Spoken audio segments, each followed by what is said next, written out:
नमस्कार दोस्तों एक और नए वीडियो में आप सभी का बहुत बहुत स्वागत है। दोस्तों ईपीएस 95 पेंशन बढ़ोतरी को लेकर के 3 महत्वपूर्ण अपडेट निकल कर आ रहे हैं। आइए जानते हैं तीनों अपडेट के बारे में। क्या है तीनों अपडेट जो कि बहुत ही महत्वपूर्ण है। दोस्तों पहला अपडेट है ईपीएस 95 राष्ट्रीय संघर्ष समिति द्वारा घोषित आंदोलन कार्यक्रम के अनुसार दिनांक 21/3/2025 को बुल्ढाना सांसद एवं केंद्रीय मंत्री माननीय प्रताप राव जाधव जी के कार्यालय में एक ज्ञापन प्रस्तुत किया गया।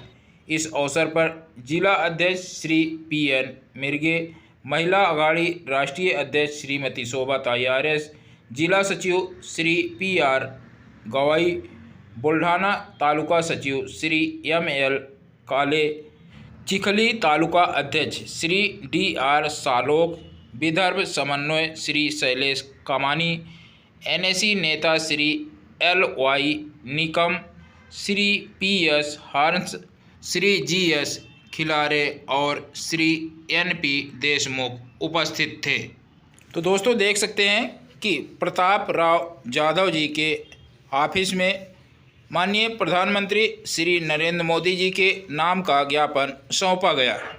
वहीं दोस्तों दूसरा अपडेट यह है कि EPS 95 पेंशन धारकों की पेंशन में बढ़ोतरी होगी या नहीं होगी या कब तक होगी, इसके बारे में कमांडर अशोक रावत जी से खास बात। हमारे लोगों का स्वास्थ्य, आर्थिक व्यवस्था, उनकी स्वास्थ्य कैसा है, ये सारी चीज़ें देख के, उनकी मोबिलिटी ये देख के हम शांतिपूर्ण आंदोलन कर रहे हैं। दिल्ली में आंदोलन हम कर सकते हैं लेकिन वहाँ इतने लोग नहीं आ सकते, उनकी अपनी अड़चनें हैं।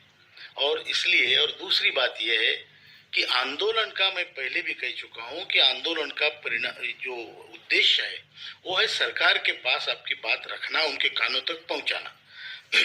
मैं आपको बता दूं, बात पहुंच चुकी है, उस पर काम हो रहा है और जल्दी हमारा रिजल्ट आएगा। इसलिए हमें आंदोलन बड़े तौर पे करने की जरूरत नहीं पड़ेगी। जो 23-24 का है डेमोन्स्ट्रेशन पूरे भारत में, वो जरूर होना चाहिए।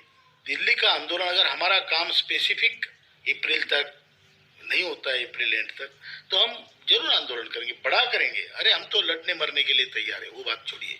लेकिन जहां उसकी जरूरत नहीं है वो चीज करके हम सिर्फ अपनी नेतागिरी चमकाने के लिए नहीं है, हमें काम करवाना है। दोस्तों अभी दिल्ली के दौरे पर कमांडर अशोक रावत जी 19 मार्च 2025 को गए थे। वहां पर बीरेंद्र सिंह राजावत जी, रमेश बहुगुणा जी उपस्थित थे और माननीय पीएमओ से, प्रधानमंत्री जी के पीए से मुलाकात किए, श्रम मंत्री जी से मुलाकात किए।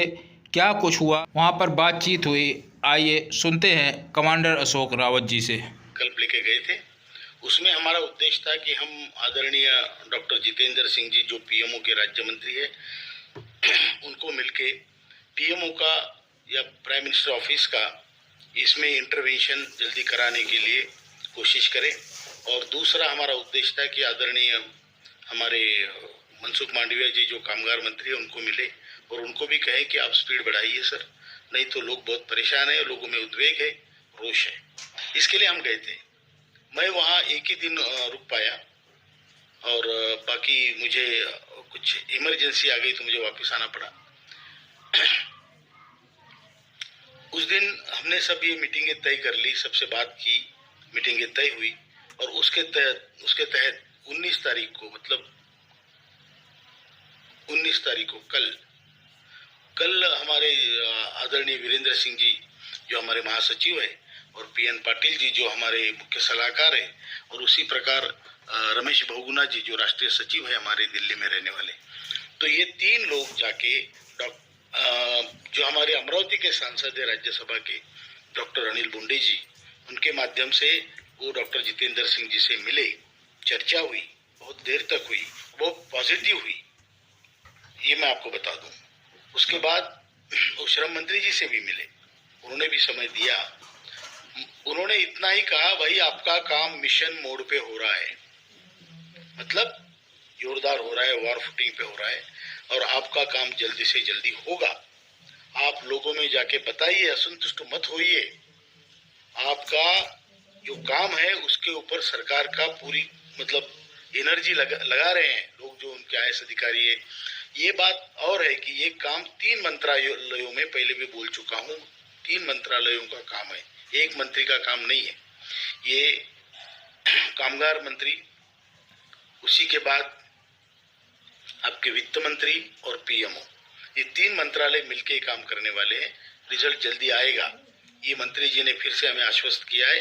अब आप ये बोलो कि नहीं आश्वासन कब तक, अरे तो क्या फिर डेली लड़ते रहोगे, मारते रहोगे लोगों को? नहीं, आपको संयम बरतना पड़ेगा, और क्योंकि काम होने वाला है। हाँ, जब ये निश्चित होगा कि हमारा काम अपेक्षाप्रद नहीं होता है तो फिर उठ के खड़े होने में क्या तकलीफ है, बिल्कुल करेंगे। इस तरह जो अपडेट निकल कर आ रहा है या भोपाल से है।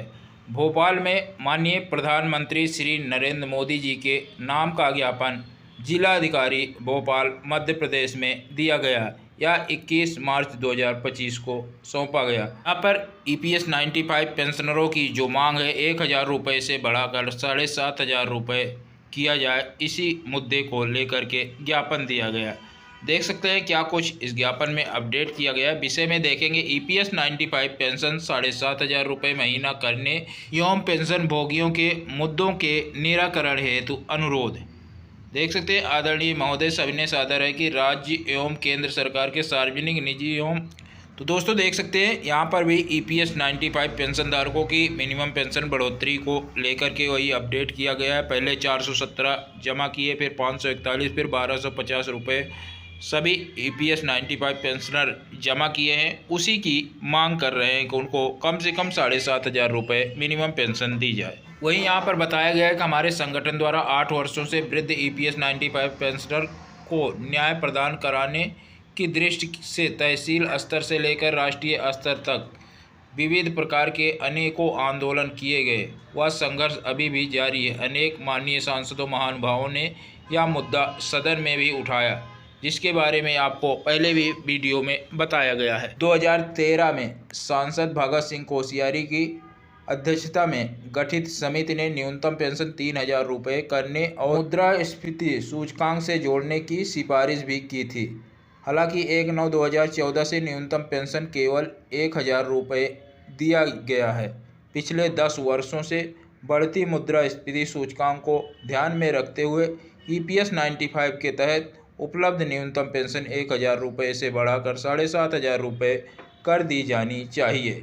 EPS 95 पेंशनर न्यूनतम पेंशन 7500 रुपये महीने व महंगाई भत्ता, पति पत्नी को मुफ्त चिकित्सा सुविधा तथा बिना भेदभाव के सुप्रीम कोर्ट के निर्णय दिनांक 4/10/2016 व 4/11/2022 के अनुसार वास्तविक वेतन पर उच्च पेंशन का लाभ आदि मांगों को लेकर के पिछले 8 वर्षों से संघर्ष कर रहे हैं। संगठन का मुख्यालय बुल्ढाना में है। वहां पर उपरोक्त EPS 95 की मांग को लेकर 24/12/2018 से जिला कलेक्टर कार्यालय के सामने श्रमिक भूख हड़ताल चल रही है या लगातार जारी है।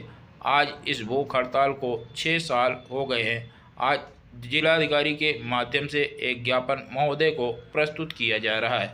महोदय, आप 2 बार संगठन के प्रतिनिधि मंडल को आश्वासन दे चुके हैं तथा श्रम मंत्री भी कई बार आश्वासन दे चुके हैं, लेकिन इसके बाद भी मांगे स्वीकार न होने तथा पेंशनर के समक्ष जीवन मरण की स्थिति उत्पन्न होने के कारण पेंशनर में रोष है।